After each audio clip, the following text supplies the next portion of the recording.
Jay here, Stretford, Paddock. This is it. This is the big one. The season has started. Manchester United versus Wolves. This is the preview. That's Joe Smith. He's excited, and rightly so. Joe, we're here. Yes. After the nonsense. Was pre-season where we didn't even bother with any of that, did we? Couldn't be bothered with any of that rubbish.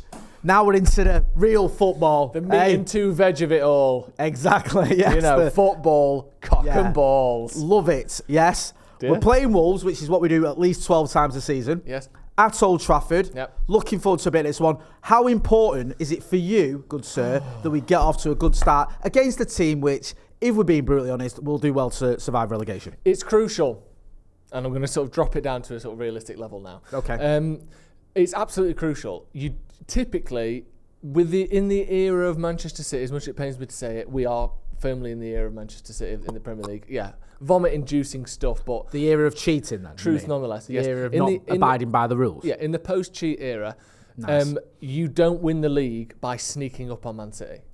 The only time they don't win it is when someone else starts well, carries on well, and finishes well. Yeah. Because now, to win the league, you need 90-plus points. Right. I think United's record is 90 points, something like that. Something like that. I think it's in 2000. And now, that doesn't even necessarily win you the league anymore. Didn't the Scousers get like 97 or 98? 93 or 4 or something? No, there was the high one where City got like 99 and I think Liverpool got like 97 and a half. Pretty sure there was a ridiculous amount where they finished second one season. Insane numbers. You can get 90 plus points and not win the league. So United have to start strongly. Obviously, I don't think we're going to win the league, but you don't want to close off that option by the start of October, do you? No. So if United want to have any chance of pushing City, even if that's with the end goal of them just faltering and maybe even someone that's not Liverpool sneaking in and stopping City winning 4 in a row, we have to start strongly because there is no made it up in the second half. You had us in the first half, Premier League wins anymore. You have to just win essentially 30 games.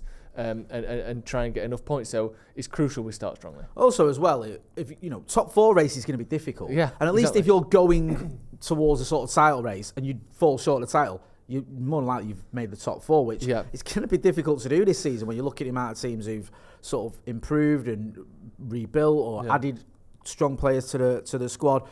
United's home form last season as well was one of the biggest bright spots. So to drop points home to Wolves on the opening day would be, in my opinion, catastrophic almost. I know it's the first games. Catastrophic is probably a bit strong, but it'd be very, very deflating.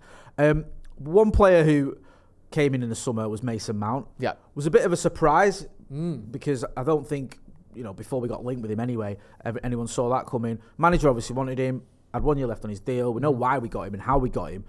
Did okay in pre-season, didn't really show us a lot, if I'm being brutally honest. How important do you feel it is for him, because you mentioned the team getting a good positive start, how important do you think it is for him to get a good start? I don't think he's going to be allowed a slow start, really. And I don't mean, week 1, but I think between now and Christmas, he has to at least look sharp and look dangerous. He might not have 6 goals, 6 assists, or whatever it's going to be by then, but you want him to be someone where you go, he's influencing games. And not to sort of lower the expectations so far that, he can't be criticised no matter what he does. But I don't expect him to be someone that every single action he does is one that results in a shot or a goal. Because Bruno Fernandes is that player. Basically, when he has the ball, he has it for 1 second and then it is in a more advanced position. That's what he does.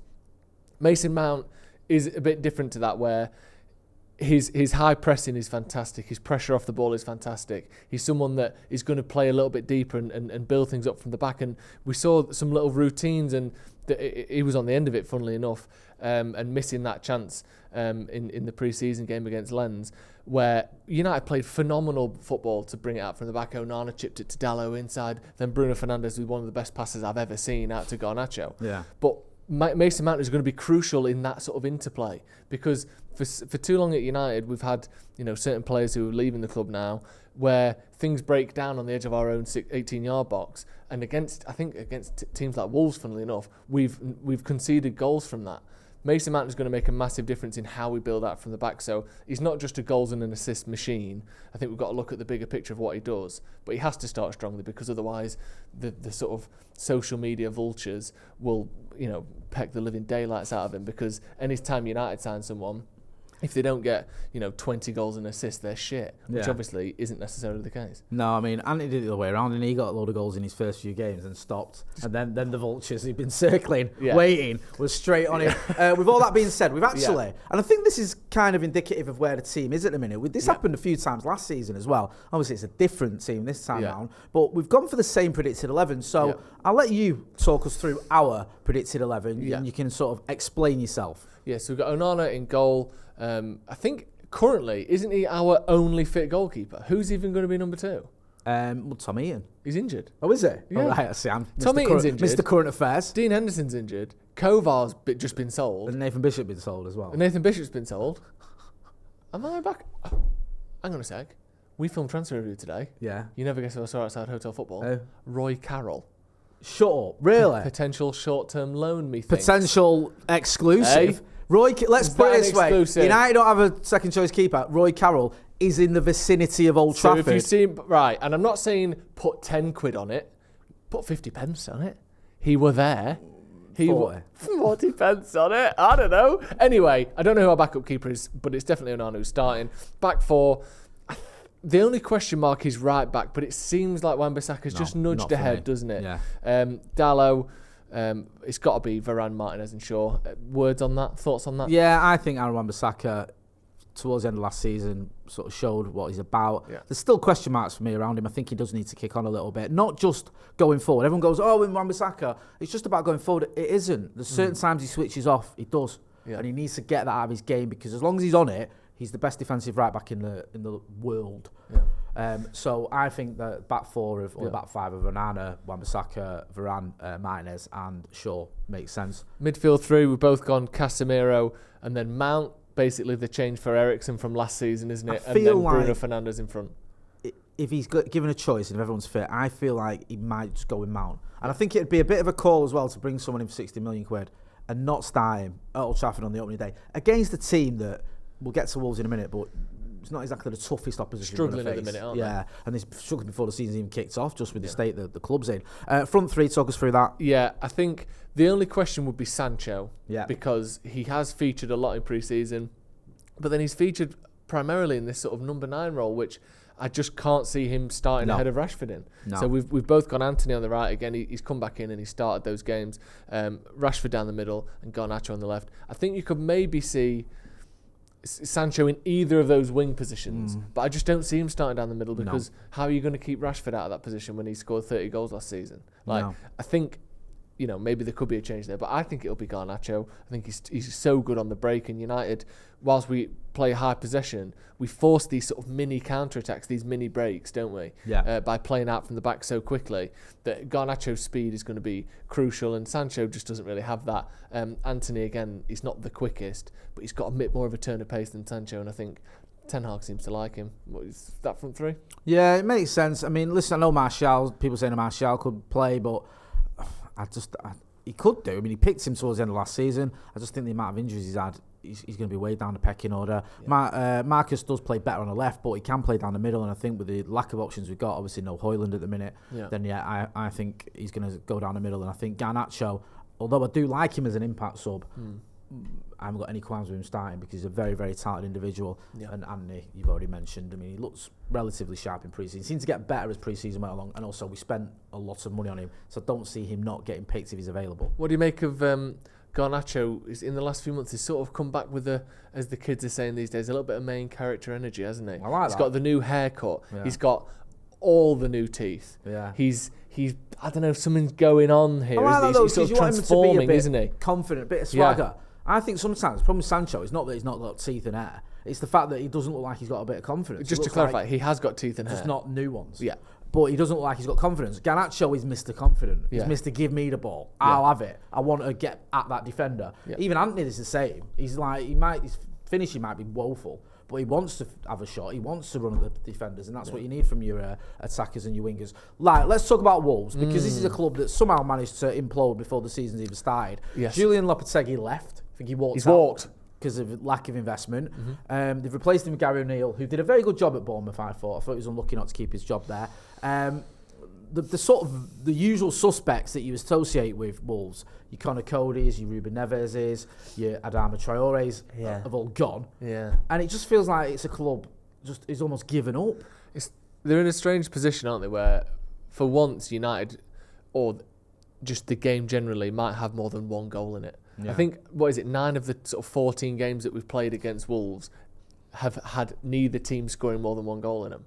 Like there's 1-0, 0-0, 1-1, 1-0. Like we've had some stinkers. They're just as well. all horrible, sort of cagey, just clog fests. Yeah. Don't know, where nothing can really get going. They tackle you, they foul you where they need to. They've got these sort of almost unique propositions of what's his name? Neves, sorry, his long range shooting ability.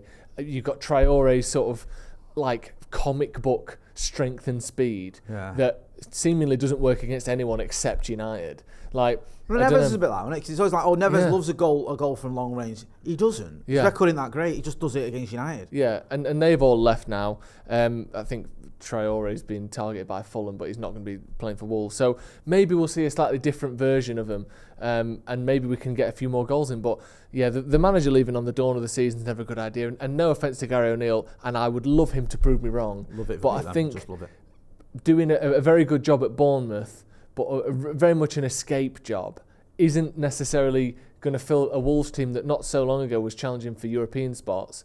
3 or 4 years ago. You're now giving him the sort of great escape manager. Like what kind of footing is that for the season when you go in? Remember him, the only thing he's ever done is stopping a shit team get relegated. We think he's going to do a good job for us. I think that's where they're at, though, I'll be honest. Yeah, maybe they are, but that's what I mean. I think they're going to struggle this season. I do. No, I agree. I think they will struggle, and I do like Gary O'Neill. I think he did a very good job at Bournemouth, but it felt a little bit like at Bournemouth, Gary O'Neill, he knew the club, he knew the team, and he got a tune out of them because he was so sort of ingrained with it. I don't know if he'll do the same at Wolves. With all that being said, give us your score prediction. Score prediction, it's got to be a win, hasn't it? Old Trafford, we only lost, was it one game there all season last year? I think, in the league, In the league. Ten Hag's done a phenomenal job there. First one as well, of all things. Was that the Brentford game? Brighton. Yeah, the other one was at Brentford away. I think we're going to win. I don't think we'll have a clean sheet because we've struggled a little bit in pre-season. We've had a lot of one-on-ones defensively, which I don't like, but I think we'll blast them away, so I'm going to go 3-1 Manchester United. 3-1 Manchester United. I like that. I'm going to go 3-0 Manchester United. And even though whenever it's Wolves, I used to say this stinks of a 1-1, I do think we'll beat them. I think we've had a decent-ish pre-season, and I think there'll be certain players like Onana and Mount looking forward to making the debut in the Premier League for Manchester United. So yeah, I'm going to go with a 3-0. Get your score predictions in. Get your phone out. Film yourself in landscape like this and send us your 30-second score prediction to paddockmatchday@gmail.com. We will use that for some of our pre-match build-up because we are going to be here with the watch-along. It's going to be brother Joseph in it. It's going to be me. I've got David Scott as well, and I've got professional footballer Nathan Ellington. Oh, bro, you're pulling out the big dogs there. You know what I mean? So big day, sure big watch-along. Subscribing to the channel so you don't miss out on that. Joseph, where can people find you? Just on here. Stretford Paddock every single day for the rest of my life. Yes, me too. That's been Joe. I've been Jay. This has been the Wolves preview. Don't forget to like, share, and subscribe. Thanks for watching.